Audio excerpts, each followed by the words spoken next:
We've seen our fair share of juvenile criminal cases, and it's clear that children and teenagers can commit heinous acts. However, we have also seen how a person's environment and upbringing can shape their life and actions. This was clear in the case of Catherine and Curtis Jones, two siblings who were just 13 and 12 years old when they were convicted as adults. Their troubled childhoods led them to plot revenge against their primary oppressors, their own parents.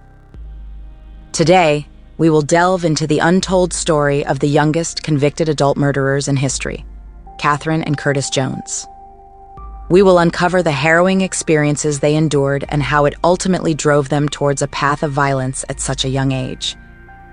So stay tuned as we explore the journey of these two individuals and how they became known as the youngest adult criminals ever convicted. Let's begin with Catherine, born in 1985 to her parents, Curtis Jones and Stacy Parks. While on the surface their family seemed happy, behind closed doors was a world of abuse and violence inflicted by Curtis onto Stacy from the very beginning of their relationship.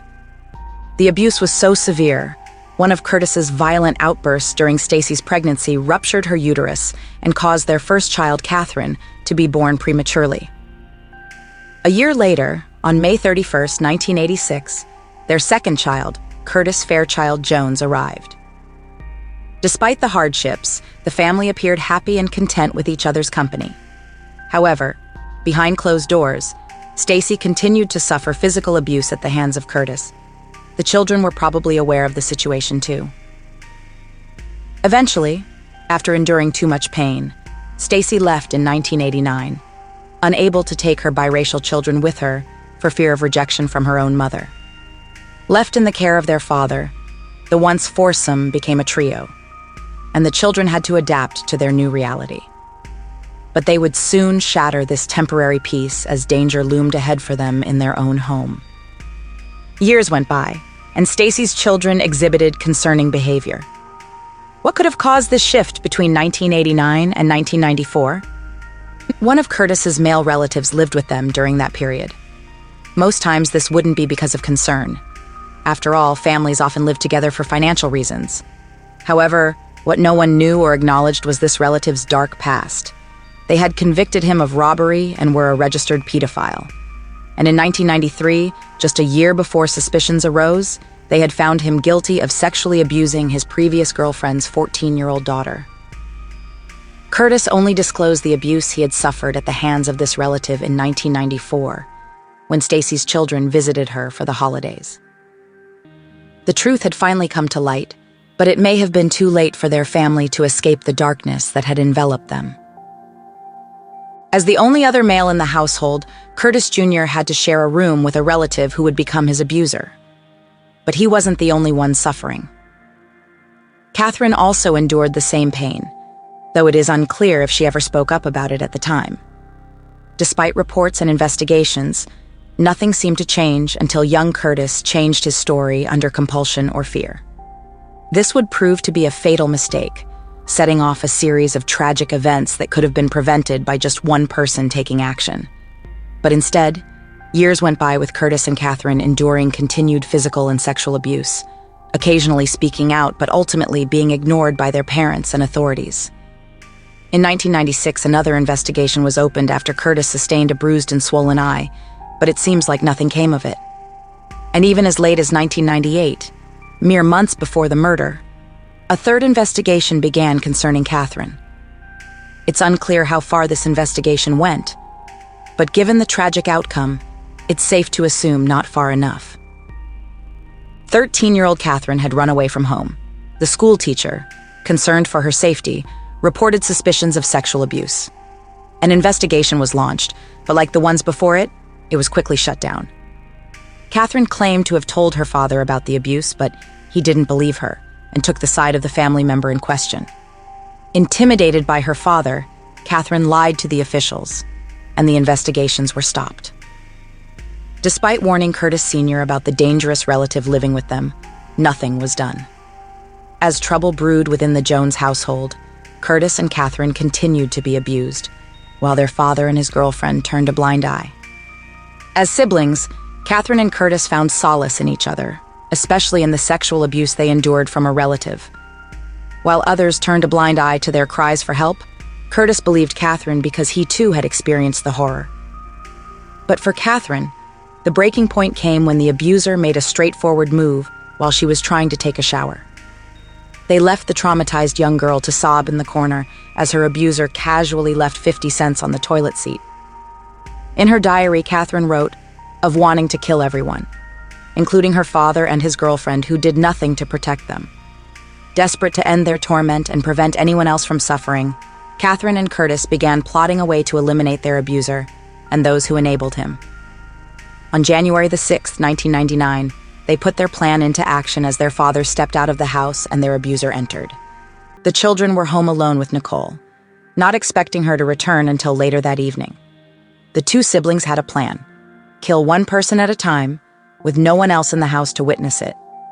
And so, they set out. Catherine and Curtis, with their father's 9mm semi-automatic pistol in hand. As Sonia Nicole Spites sat at the dining room table, working on a jigsaw puzzle, the children retrieved their weapon of choice. Catherine took the first shot, hitting Nicole in the stomach but dropping the gun from the recoil. Curtis grabbed it and went wild, firing 9 bullets, 4 of which were fatal. For a moment, it caught them up in the thrill of it all. But as reality set in, and Curtis realized he had indeed killed someone, panic ensued. Catherine tried to calm him down as they attempted to clean up the scene and make it look like a robbery had gone wrong. Then they ran away from the house and stopped at their neighbor's place to cover their tracks. But this was no longer a twisted fantasy. It became a reality, and they would have to live with the consequences for the rest of their lives. The source of the call to the police remains a mystery. Some speculate their neighbors were responsible, while others believe Curtis Sr. discovered his girlfriend's lifeless body and called 911. Regardless, someone alerted law enforcement, and they began a full investigation. It turned out to be the only investigation that yielded any tangible results in the Joneses' household. Witnesses reported to the police that Curtis and Catherine handled Nicole's murder, leading them to launch a manhunt for the young siblings. The next morning, on January 7th, 1999, they were found in the nearby woods. Reality hit them like a brick as they faced the consequences of their actions. Holding the record for the youngest individuals to be charged as adults at just 12 and 13 years old, Curtis and Catherine were facing a potential life sentence behind bars. However, because of their age, prosecutors offered a deal, pleading guilty to second-degree murder with a sentence of only 18 years of probation for life. This meant that there would be no proper trial or presentation of evidence against them, just a plea deal based on their young age and willingness to take responsibility for their actions. There were whispers about the children and their involvement in Nicole's murder. Rumors spread like wildfire, painting a dark picture of jealousy and spite towards their father's new love interest. But no one knew the truth, the real reason behind their silence. Perhaps they didn't speak up because people had ignored and dismissed them before. Maybe they thought it would be futile to try now. But as time went on, society came to a verdict. They painted Curtis and Catherine as cold-blooded killers who couldn't handle their father's attention being taken away from them. The media, the armchair analysts, all believed that their actions stemmed from a fear of losing their cozy dynamic with their mother. Curtis's lawyer spoke of a pact of silence between the siblings, while Mayor Todd Goodyear adamantly declared that their abuse could not excuse such heinous acts. And so the trial began, with everyone firmly believing that Curtis and Catherine were guilty, beyond any doubt. It wasn't until after sentencing that more details emerged. Details that could have changed everything if only they had been known during the trial. But for Curtis and Catherine, it was too late. At just 13 and 14 years old, they were sentenced to 18 years in prison, followed by a lifetime of probation. Some may say they got what they deserved, but others wonder if things could have been different, if only someone had listened sooner. In life, our actions have consequences. But sometimes, uncontrollable circumstances can shape those consequences. For the first 10 years of their imprisonment, the siblings' lives seemed devoid of any major events. But in 2004, Hurricane Frances tore through their facility, granting Curtis a brief taste of freedom. At just 19 years old, he and a group of teenagers made a desperate escape from the Juvenile detention center. However, their newfound liberty was short-lived as they were recaptured after just 24 hours. As punishment for his escape attempt, Curtis had 318 days added to his sentence.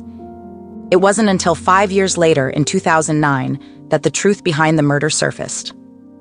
In an interview with Florida Today, Catherine revealed that both she and her brother had experienced sexual exploitation, which drove them to commit the ultimate act of violence against Nicole. While expressing remorse for her actions, Catherine also admitted to feeling a sense of relief upon entering prison. She finally felt safe and removed from all the pain and abuse she had endured. In the same interview, Catherine shared she had only seen her brother once since their imprisonment. While they used to communicate through letters, their communication ended when Curtis was transferred to a different facility, and the warden deemed it inappropriate for them to continue contact as co-defendants in the case. Their story caught the attention of Ramos Fleming, a senior in the U.S. Navy, who was moved by Catherine's experiences. In the year 2013, Catherine and Raymond's love story began through handwritten letters. Despite being physically separated by bars, their bond grew stronger with each exchange of words. They sealed their love in marriage at the Hernando Correctional Institution Chapel in November of that year. At the time, Catherine was 28 years old, and Raymond made plans to retire from his naval officer position to support her re-entry into society. As Catherine's release date approached, Raymond eagerly awaited to guide her through a world that had changed drastically since she was 13. And finally, after serving over 85% of their sentence, both Catherine and Curtis were freed from prison. The exact date of Catherine's release may be uncertain, but it is known that she was released 2 weeks before her brother Curtis, who has now become an ordained Christian minister.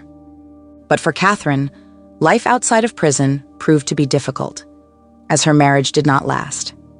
However, she persevered and received a presidential academic scholarship for college, where she must maintain a high GPA.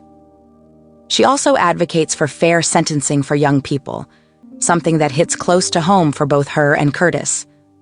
As they adapt to a world that has evolved technologically and socially in the 16 years they were incarcerated, they also must navigate the strict rules of their probation. But despite these challenges, they remain determined to make the most out of their second chance at life.